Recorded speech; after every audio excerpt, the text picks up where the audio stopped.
Welcome to Juggling Interviews. This episode is brought to you by eJuggle, the IJ's official online publication, where you can find the latest juggling news, articles, videos, and podcasts, just like this one.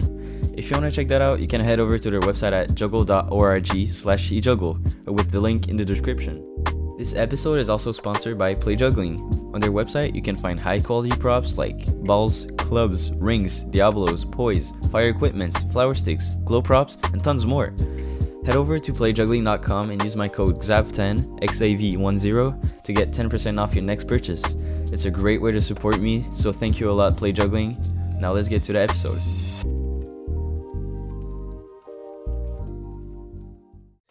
Welcome back, guys. Welcome back to Juggling Interviews. Thank you for tuning in. Today I have Mr. or Mrs. All right. Did you hear that growl? Yeah. She answered. She Yeah, Miss answered. Isabel. Miss She's Isabel gonna answer all our questions. looks so grumpy. It's a grumpy old lady. She hates me. Here you go. Well, that was a Hello, little prank. I'm your- That was probably not as funny for people in audio, but just for just for context, It was my a cat. very cute cat. My beautiful little lady. Yeah, so I'm with Kaylin Meyers for the second time on the podcast. So nice to have you again. Yeah, what Nice an to be intro. here. What an intro. I just love how she growled. Yeah, she answered like she answered She her name. answered. Yeah. Like, I'm not a man. Yeah. Ooh. Yeah. How you been doing? Good. I've been doing good. For context, like we've been to the same festival called Turbo 418, Yes. 418. I don't know how they Yeah. want to pronounce it, but yeah. Turbo in Quebec, and your first time in Canada, right? Yes, my first time in Canada. It was a My very first international fest. it was a lovely festival. It was amazing. Yeah.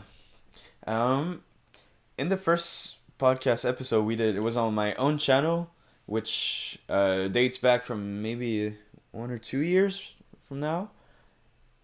Think so? Yeah, and we might have to repeat some of the answers, but it's still always good to have some of the backstory. Maybe not everyone knows about your story and maybe what made you start juggling.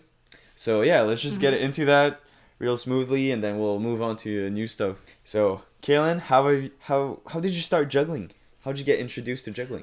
So I started juggling. I learned the cascade back in like middle school, probably when I was around like 12, 13. My science teacher taught me. But then I kind of just learned and used it as like a party trick. Like I didn't really go any farther than the cascade then. And I didn't get back into it till I was 17. When I was a junior in high school, I was actually running in a track race, and I ended up breaking my arm during the race. And so during physical therapy, I was talking to my physical therapist, and she happened to know the teacher that taught me how to juggle back when I was in middle school. And so I mentioned that, hey, I know how to juggle. And she started explaining all the benefits of juggling, especially with my injury that I had. And so I started doing my cascade, a part of like with my regular PT movements and helping heal. And then like about 6 months later was when the pandemic hit. And so I was like, well, there's got to be more to this whole juggling thing than just this one little trick. And so I looked up some tutorials and found Taylor online and kind of got obsessed from there. Yeah. Yeah, I don't think there's many COVID jugglers that didn't get introduced to Taylor's amazing tutorials. I think that's Made a whole generation of jugglers. oh yeah, like single-handedly carried the tutorials during COVID, like even before, but mostly people got introduced during COVID as soon as they got bored and started learning like new stuff. Yeah, can you show your tattoos on your scar Oh, of the yeah. So, well, this is, I don't know if you'll be able to see it. That's the thing. Well, I have giant scar from like my wrist to like around my elbow type of thing. And I broke yeah both bones, so I have two. but I have this arrow over the other one because what happened is it got infected at one Mm, point, and so it's kind of like a giant scar up here and then just the regular scar, and I just didn't like it. okay. So once it healed enough for me to be able to cover it up, I got it covered up immediately. It was my first tattoo. Also, it looks very good, and also it holds like a backstory. Like it's super cool. Hmm. So Yeah. fun. Like I don't know if I'll ever cover this one up because it's just too much of a good, like, look at it. It's bad yeah, booty type of scenario. I think it's But a tattoo as itself. Like it's just sick like this. mhm. Yep. Yeah. What a backstory. Like I don't think there's many jugglers that started from an injury like that. Mhm. I mean, there's a couple. I've met a couple, as I've kind of told my story type of scenario. But it's really cool how juggling can help out with those kinds of injuries and things. Like the issues I had with my arm is obviously like I really couldn't move it type of thing once I broke it because I have two like metal pins or rods right in my wrist type of thing. So literally, this is as far as I can move it when I first like got the cast off and whatever. And so as I juggled and started to use my wrist and things like that, my wrist mobility has semi came back. I have fairly flexible wrist. Technically, like I can bend this back normally, but I can also, like my other hand, I can bend it all the way back. They're pretty flexible. So I haven't gained full motion, but I have gained full motion type of scenario. Yeah, like Like more so, yeah. this used to be able to bend back a lot farther than it used to. And like other issues, I guess, would be like, um, and I haven't gone to a doctor about this, so I can't see like this is the for sure reason. But during like college, when I was like after COVID type of thing, going into college type of scenario, I would have issues where a tendon would get stuck in my arm, like get trapped on the metal. And so what I would have to do is like kind of massage it and get it untrapped, or else it would just get locked. That doesn't happen as often as it did back then, and it's a lot less painful now, but That's so something I scary. should probably get. But oh yeah, Yeah. no, it can get, especially with like movements like this, kind of rotating it, it will get stuck at some point. So Did you ever find it's weird. troubles while juggling with these kind of okay. Oh, all the time, Oh. especially with clubs. Um, just more so it'll get sore if I juggle for too long type of thing. Especially when I first started out, it would swell up. Oh. Um, I mean, nothing too awful, too like non-manageable type of thing. Just more so nowadays, I'm a little more meticulous with how long I juggle, so that my arm Yeah. doesn't swell up. And with seasons changing, sometimes it'll hurt, but that's just kind of what happens when you break a bone and have metal hardware in your body. I don't think many people have like metal in their body just in general, so I think that's still something to maybe be careful. So Yeah, yeah, you probably need to take more yep. care, I more just care. I Yeah, I stretch a lot more. I ice and kind of warm up my arm a lot more than probably I guess typical jugglers would. Um, yeah, it's nothing that's too unmanageable, but it's a thing of like I've learned to manage with it type of thing. Yeah. Whereas somebody that hasn't broken an arm or something probably wouldn't have to. Yeah, or, yeah. So, As soon as they face an injury like that, they might have to get introduced to getting used to and not just have an okay arm right on the spot. You have to maybe yeah. warm it up and be ready to use it again. Mm, Like I think So every juggler should have a better warm up routine than some do that I watch.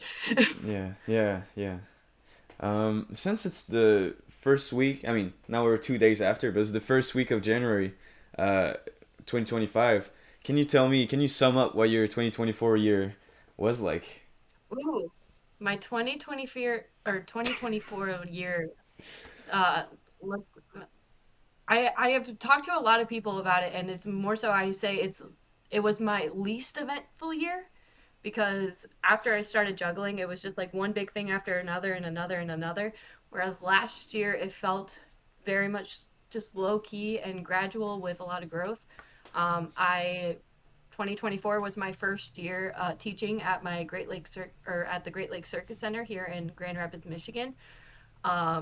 That was my first year doing that, and then it was my first year doing like professional performing, and I put quotations around that because it was more so I did some more professional gigs. I don't consider myself like a professional juggler, but I did some more performing in professional gigs so Yeah, I mean, throughout the year.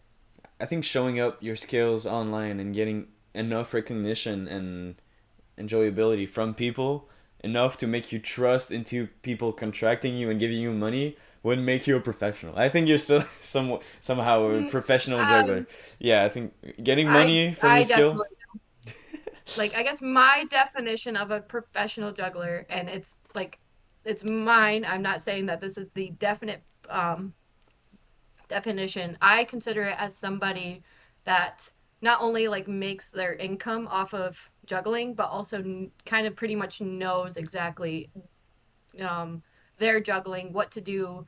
Like if they're performing and something goes wrong, they Okay, know exactly what to sure. do. Like they have enough experience where um, not a lot can surprise them. Obviously, things are going to happen and whatnot, but that's kind of my definition that they make an Sure. Yeah. income and they have enough experience where they can kind of, they just know what to do, I guess. I see. I And see. I don't know exactly what to do if I were performing and something happened yet. But from your first experiences, what did you have to face that you maybe didn't thought of? Let's say someone listening wants to have their first contract or is on their first couple of contracts and want to get more or maybe into a different sphere of entertainment, maybe professional work here and there, starting to get introduced to the performing world and the entertainment as a juggler. What can we expect from like the first contract you get with an actual association or a place paying you to go Mhm. here? Because there's a lot of free gigs and a lot of little parties you can go and do for free, but it's different as Well, soon as money is involved, right? I mean, yeah, but, I mean, like I've never had like a, I guess, a long-term contract. Like that's definitely different than the stuff I've done. I've done the birthday parties and the walking around at a state fair type of scenario. Like those have been my type of gigs.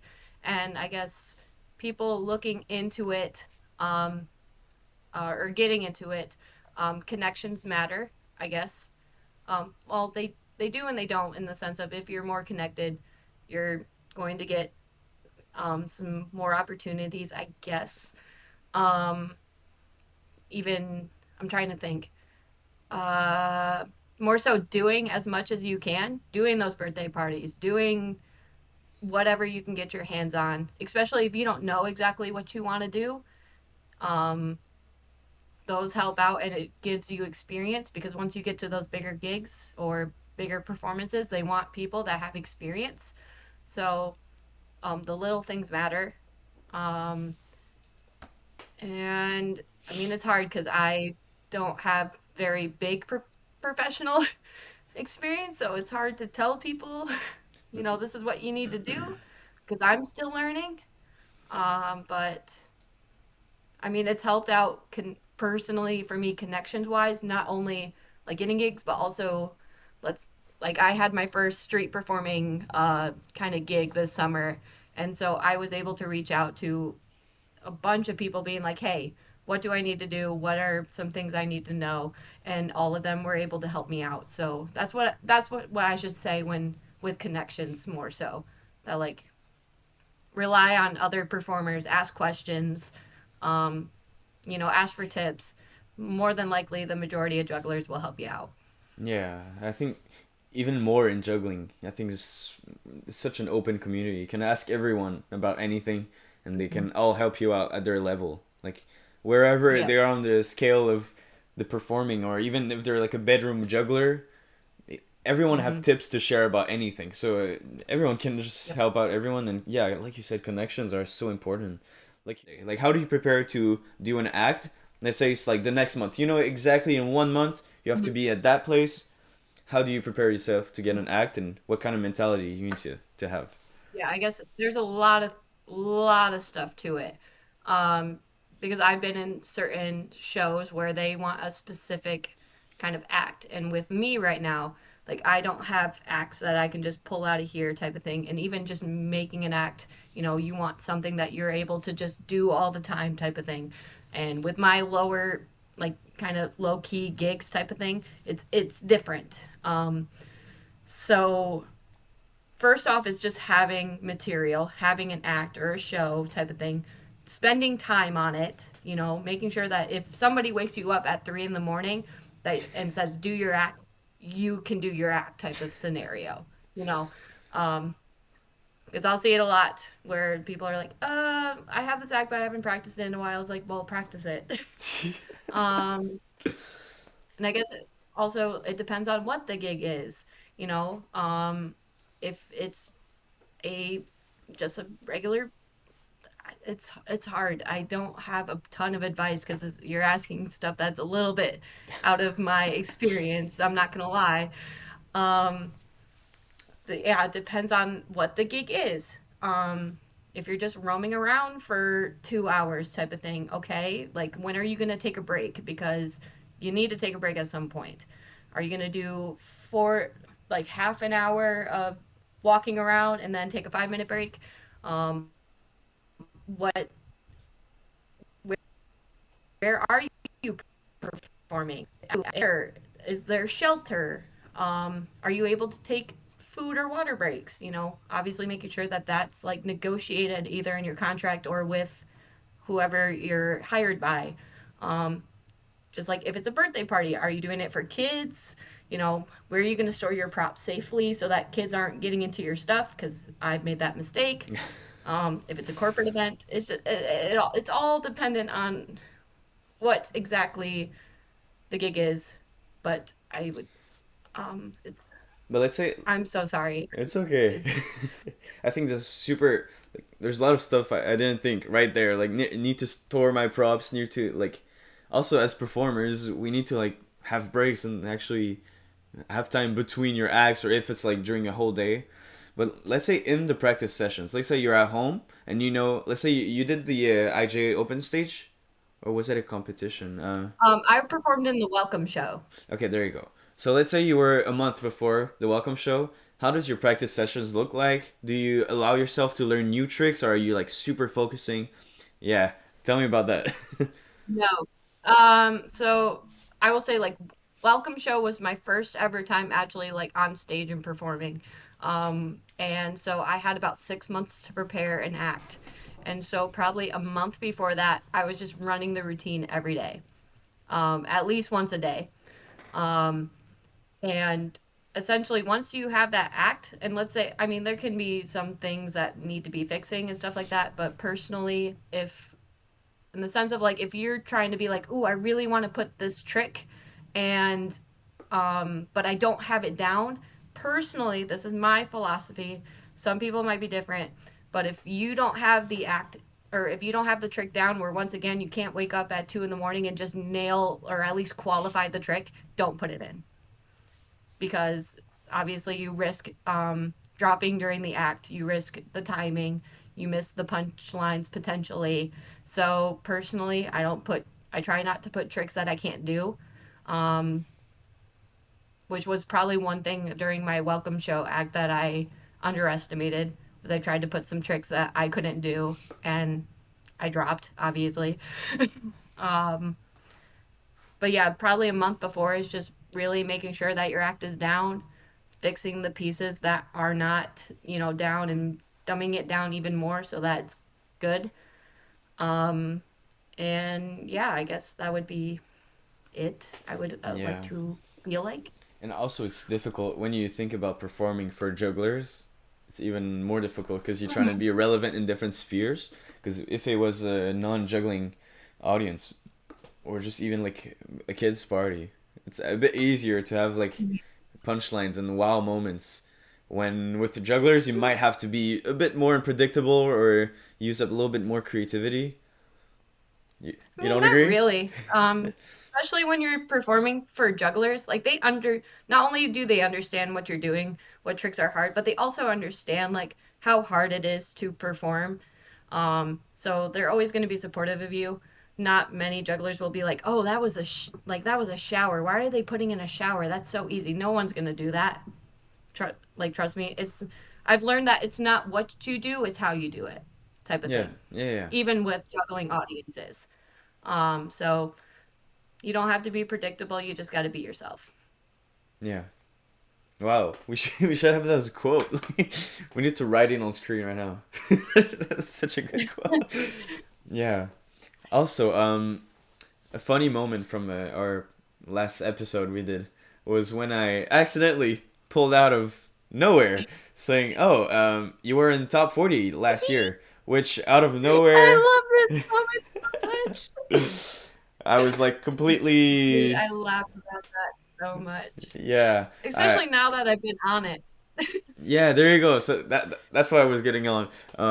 Yeah, I did the mistake to like I don't know. I had like a false memory of seeing you in the top 40, and I mentioned it. And since I didn't know how to edit, I didn't remove it. So it was just like a funny moment over That's there. fine. No, it's really fun. It's great, and I love it. And now in 2024, so meaning the voting of 2023, right? Well, I'm trying to figure out Hmm? the year. The last top 40, you finally got in. So It works. yeah, I was on the top 40 in 2022 and 2023. I don't There think you I'm gonna go. get on this year, but Okay, wait. So the podcast was 2 years ago. Because right now, yep. as we're filming this, we're like 1 week or no, 2 weeks ish past the voting. So yeah, yeah, it was 2 years. Yeah. So what a flex! I messed up Hmm. one time saying you were in top 40, and then you were 2 years in a row top 40. Hmm. I'm pretty sure I used your clip as like a video thing. Yeah, yeah, yeah. I mean, I think I said it's like, you know how wild the internet would have gone if I got on the top 40 and then I got on it and it was just really funny. yeah. And the So internet did go wild. shame on me, but what a good flex for you. Nah, it's fine. That worked out No. really well for you. So how do you feel like you've been like new into the juggling community since like COVID, since same time as me too, but seeing the amount of Mhm. recognition you get from this passion you got and this crazy weird thing we do, like we all share the same common Mhm. hobby, and like a lot of people look up on you and look up on your videos and your content and your tricks. And how do you feel like for the past few years, what's been your experience with the community and especially online? I think that's where you get the most attraction. But you've been coming to festivals and getting workshops in and seeing a lot of people meeting the new people. But especially online, how have you been feeling for the past couple of years in the interactions you got with people? Hmm. It's definitely been amazing. Don't get me wrong, type of thing. It has felt like a lot. Um, definitely sometimes feel a lot of pressure, but the majority of the time it's been, I won't lie, it's really, really cool that I get to now go out to um, all around the country and now to Canada and things and experience new parts of the world and meet new people from all around the world that I definitely wouldn't be meeting otherwise, type of scenario. So, um, definitely sometimes feels like a lot and does feel like I have a little bit of pressure on me, but I cannot complain at all, type of thing. I see. Yeah. What kind of what does this pressure translate into your videos? Do you end up like having to sacrifice maybe on your on your creativity? Do you feel like you cannot express these kind of I don't know, maybe it translates with your tricks. Maybe you want to like always up the level or up the creativity or up the filming skills or the new locations. What does this translate into your juggling slash post slash content? I don't think the pressure translates into my post type of thing. I've been very fortunate where I guess my quote unquote like brand is me just kind of posting and having fun with juggling, so I don't have to do really much. I know this year I'm trying to be more a little bit meticulous with like marketing my services now that I'm performing and teaching type of thing, posting wise, because there's a different difference between posting and marketing, digital media wise. But I don't really feel any pressure, and it doesn't feel like I absolutely have to be marketing my stuff. Um, it definitely translates to festivals, like or when I go to in person juggling functions, and it definitely translates when I'm performing. I have the same kind of mentality where I'm just like, oh, I'm doing really easy tricks. And if I drop, I they're see. gonna see that juggling girl fail, and I'm never gonna hear the end of it, and so on and so forth. But yeah, I don't feel it with my content, I guess. I see. But even I think that's like a funny bias we have. Like we know if we see someone performing and then drop like an easy trick, what we find easy in the juggling community. Like say someone drop on a shower. Like when you see that on stage, you don't think like that's the worst juggler. Like why are you even on stage? Like that's just a shower. We're like we have compassion. We have empathy for the juggler, but for some reason, as soon as it's our turn, we're messing up a trick or something. We feel like the worst juggler in the world. So I think that's a little bias we have against ourselves. We should maybe think about Yeah. that thoroughly. But no, your performing has been very cool. Like all the tricks we see from you, especially like the engagement you have with the community. You did like for 2024 was the factory. Was the factory Yep. challenge? Yep. So the year prior, me and Hugh Simmons did Monday Mess, and that was ultra successful, and it was awesome. Last year, I did Factory Friday with Kayla and Aaron, and once again, that went very well. And so this year, me and Gideon Elson are doing Siteswap Saturday, and I'm excited for that one because it's going to be more than just three props. And it's just going to be us kind of showing base site swaps and kind of explaining that, this is why this site swap is 5-3-5-3-1 type of scenario, and kind of having it be a little more educational for all levels type of thing. So yeah, I'm excited for this I one. think that's so perfect. Like even people have been reaching out to me saying like, because I sometimes put the side swap of the tricks I do, even in my stories on my posts, and people are like, oh, what does the X mean or the star means or the brackets, and then I think that's so good. Like everyone, even as beginners or even more advanced people that don't really care or want to really be informed about Sideswap, they maybe don't know some terms, but then naturally, as they follow a challenge or as they get connected with these posts, like they see their favorite jugglers entering the challenge, and they see like a new Sideswap, they're like, oh, you know what? Maybe I'm gonna try that one, and maybe I'm gonna figure out what each digits mean. Or I don't know. Yep. It's just so fun. I know this one feels like it'll be helpful for the community, and also helpful to me because I tend to learn a lot of, like, obviously I learned a bunch of mess variations for the challenge, and then learned a bunch of factory ones. So once again, I'm probably going to even learn more site swaps this year. So that's going to be great for both audiences and then me personally. Don't know about Gideon because he's pretty site swap savvy. Yeah, I get in. Oh, also a little divergence. Y'all should see Gideon's last video, recent video. Super good. Just a shout out to you, Ew, Gideon. I forgot what it's called, but it's It's like really good. caught looking maybe something like that. Caught looking. Something like that. Yeah, y'all It should is check this very out. good. Yeah, yeah, very good cinematography. Anyways, um, also No, it's good. We something got to fun. shout out my buddy. Oh yeah, yeah, because you do this with Gideon too. So yeah, something fun. Also, like people don't really know the amount of maybe the amount of ways you can perform uh each beat in a side swap. So maybe we're gonna see some crazy stuff. Let's say in 3 weeks you're gonna have like a 5-3-4. You're gonna see a lot of variations where you see like people catching four underarms or like new stuff, and that's a lot Mhm. of Yeah, creative that's what I'm power excited over for there. because, yeah, I very much want to keep it where the actual post is just the base pattern because I very much want to, when I reach out to people, it's just like, oh, can I do this 4-4-1 variation? And they're like, nope, we're just keeping it base pattern just so the fact of, let's say we do 4-4-1, but somebody has like a really cool variation, they can send that in instead, and then we can share that, and it offers not only learning about the site swap, but also these are the variations that you can do. So Yeah, yeah, it's just such a cool challenge. Like, are you gonna plan? Are you planning to do this every year, like a new community challenge? I'm trying. Hugh kind of started the Monday mess one type of thing. And then I did started the Factory Friday one. And this one, technically, I started. We're gonna go for as long as I'm interested in yearly challenges. Plus, it helps me posting wise because then I don't have to worry. Or do I keep saying Siteswap Saturday, Siteswap Sunday? Crap. Sorry, Sundays? guys. It is on Sundays. Yes, Oh, it it would is have made on sense because it Sundays. was. I mean, Yep. I don't know. It makes sense. I It mean, was okay. Here's the story. It was initially going to be Saturdays, but I was at Turbo. And so it got to Saturday and I got busy and I never posted it.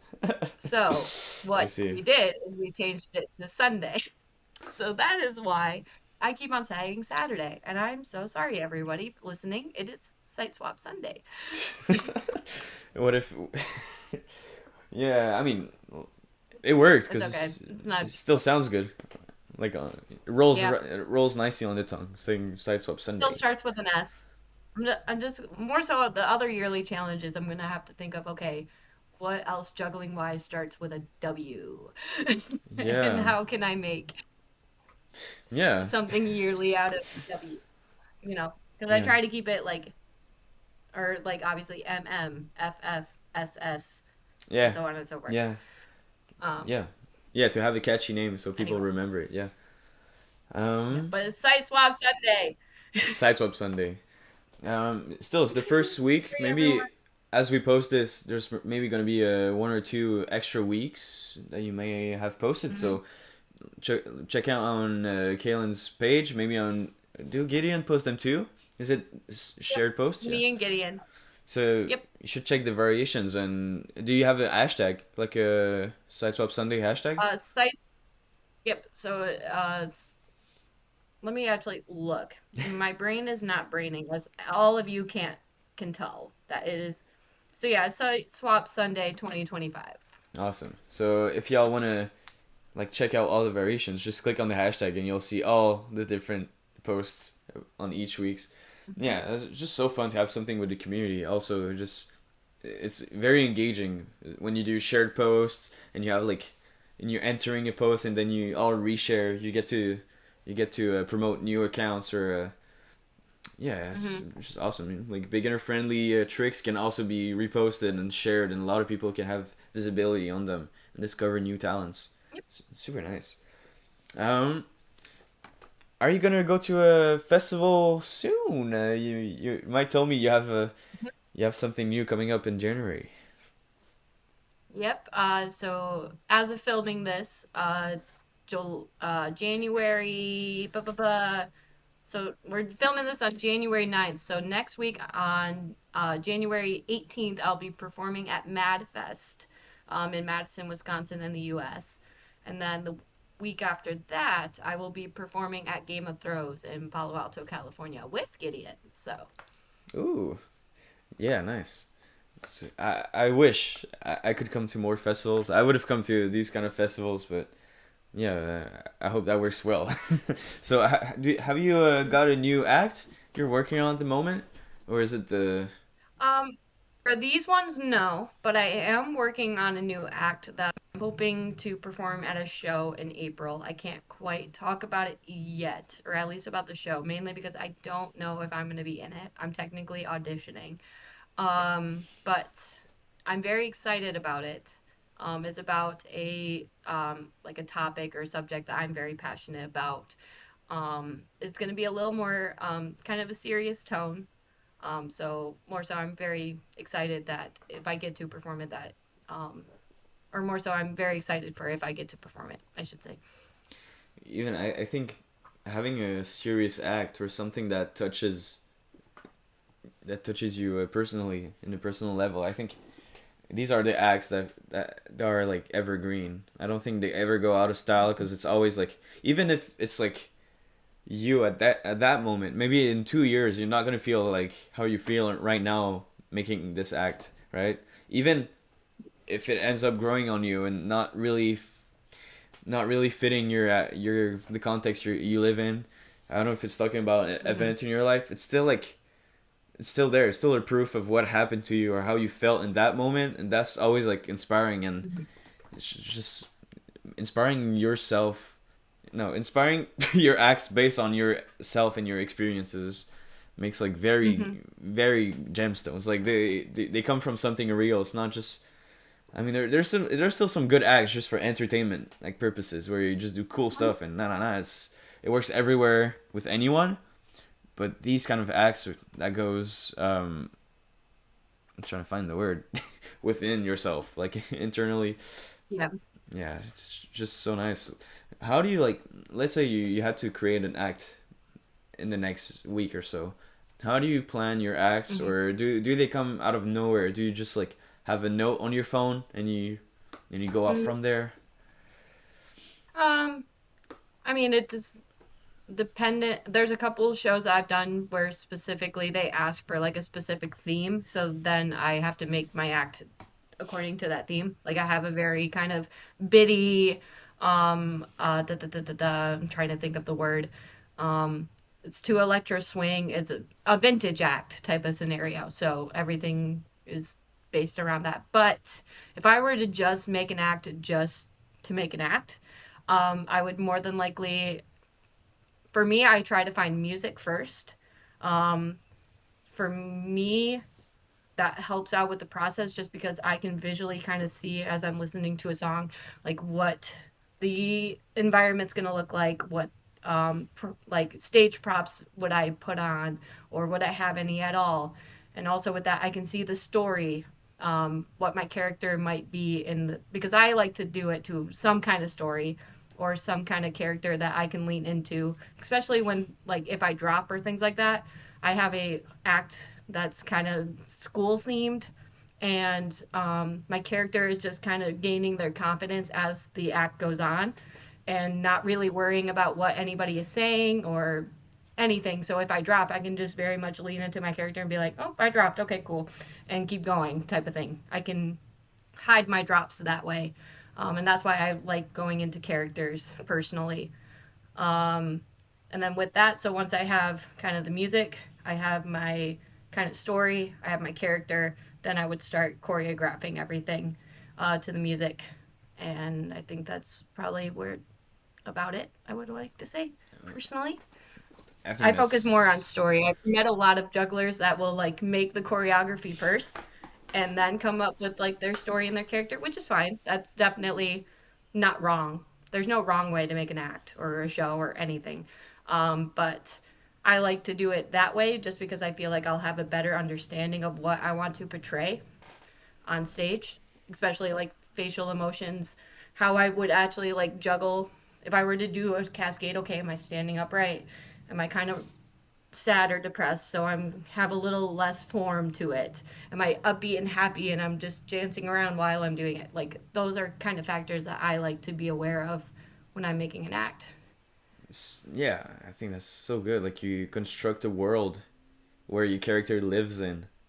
If it's Hmm. audiovisual, you maybe think about the costume first and the music and see if it's a vibe that fits Hmm. together, and then add the tricks and whatever sequence you Hmm. want to have and like props you want to add or like you and stuff you want to add on stage.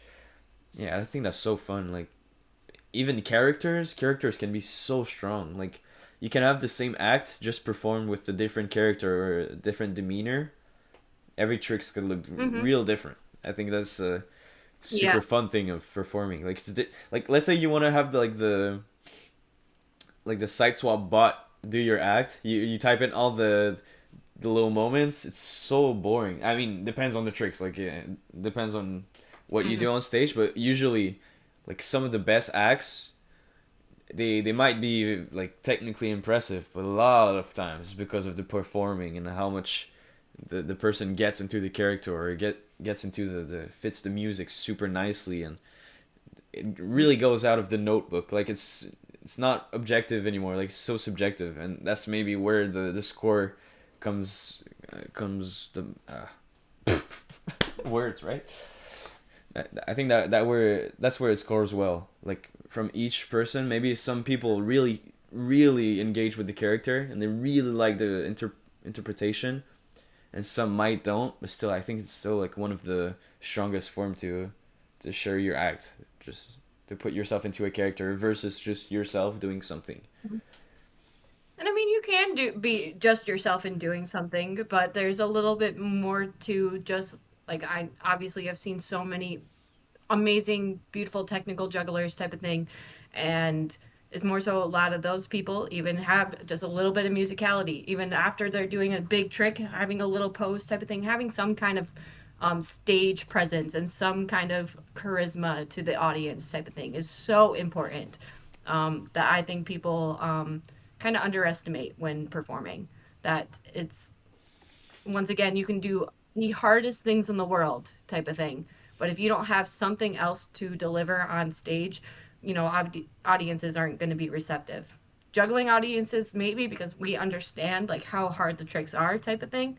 But stage presence goes a long way. And how do you translate practicing at home to on stage? Do you ever practice in front of the mirror, see some of your characters or facial Mhm. expressions, or let's say, do you act like you Um, drop so and then try to figure out a way to make it look okay in front of the mirror or something? I have a couple things. So, one thing that I once I have like an act set type of scenario where like I can do this act, I will experiment with going to different places like in my gym or in my room in the sense of once like you can practice if you practice at the same place all the time, you have the same lighting, you have the same ground, you have the same room, whereas once you get onto the stage, maybe that stage is a little bit smaller, maybe there's a stage light literally directly on top of you and you can't see. So I've started experimenting with going to different environments in my place, so that I can be a little more adaptable once I do an act.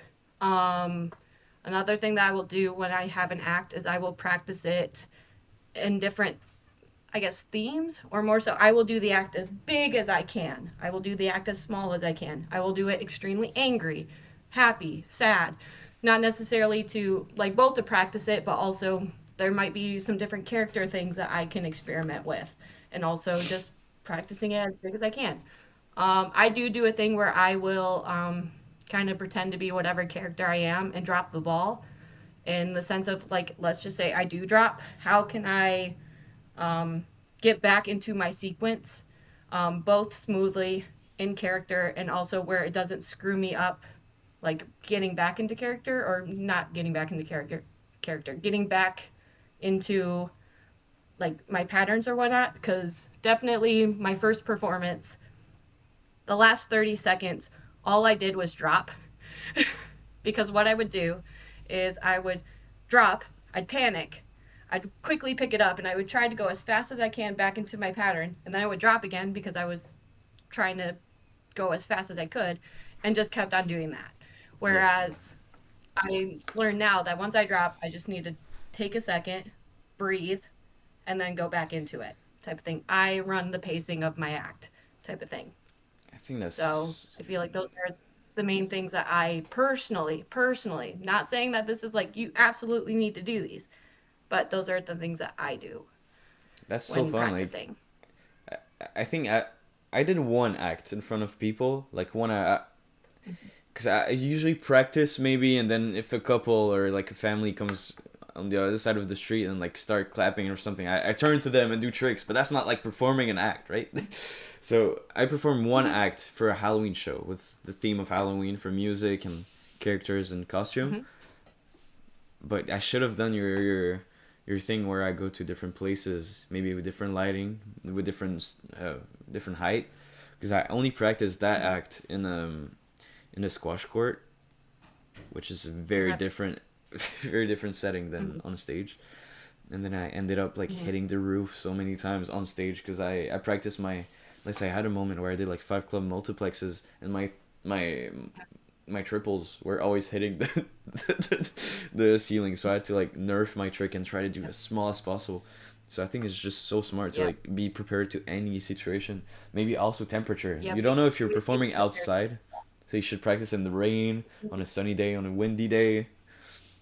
I mean, you don't have to go that extreme type of thing. I mean, just also being mindful of like, okay, I have this gig next week and it's going to be rainy. Maybe I need to take out some tricks, or I just got the venue like heights and things, and oh no, this is too short for me to be doing these tricks.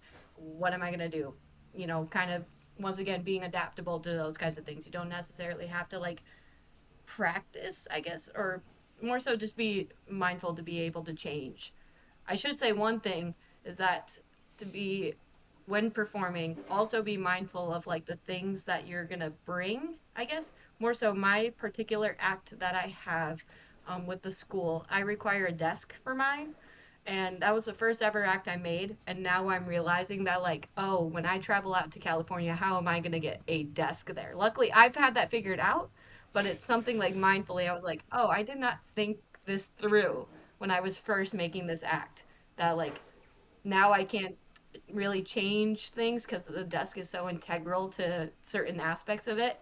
Um, so just something to be mindful of when you're making things. Or if you have a show, like how are you going to get all your props and things? Not just juggling props, but maybe you have like a table or you have, something for handstands and whatnot. How are you going to get that all around where you Yeah, need to go, type of thing? yeah. So something to be mindful of that I was not mindful of when I first made Thinking this of act. the practicality of your act. If it's movable or if it's in one venue because of this. Yeah, I think Yeah. that's real smart. Real smart thing to think about. Um, Like not saying you can't have those things, just more so think about how you're going to get those things if you have to travel far. yeah, or if you luckily just need like a glass or a small prop, you may not be worrying about it because you can buy it wherever you want to go. But then if it's like a huge drawer made for your props and made for this and But this and this, also in that sense of there's some things where obviously like if you are juggling with your props type of thing, obviously you want to bring your props because if you go to the venue and you have to use somebody else's, I think somebody had told me a quote of like the hardest trick you can do is doing any kind of or any of your tricks with somebody else's props because they're so much different type of thing. yeah, So like yeah, if you need a glass and that's the only thing you practice with is that particular glass. There's no guarantee that you're going to find that glass somewhere else. So don't have that planned in your mind that like, oh, I can just use something else. Personally, with the desk thing, I can use any desk for it, okay, luckily.